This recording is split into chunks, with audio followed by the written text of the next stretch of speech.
Ok.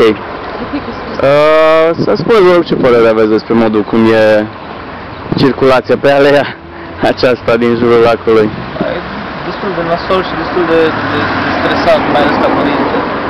Că nu știi pe unde să iei și în ce direcție să iei. Ca părinți de stresați și cred că și ei ca șoferi sunt stresați.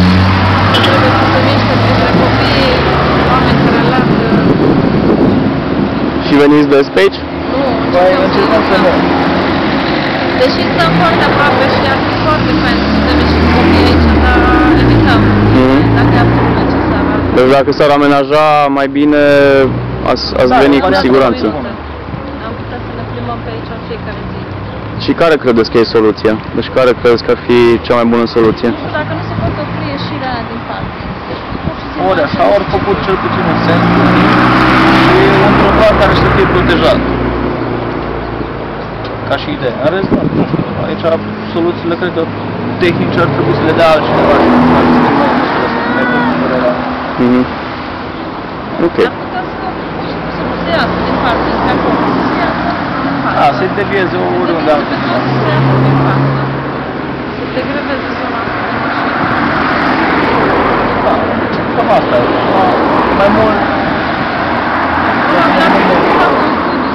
De fapt, ăștia toți sunt de la mall, ăștia toți ies și intră o treabă cu mall sau și altă treabă pe aici? Păi nu, că e acces și în partea cealaltă. Și ăla nu se poate altfel.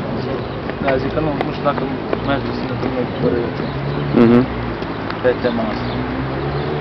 Da. Există un lac cu care nu facem absolut nimic.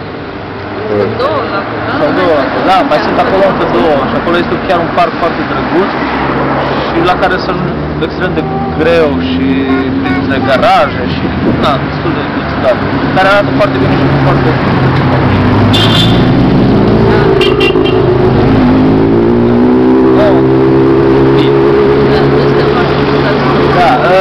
da.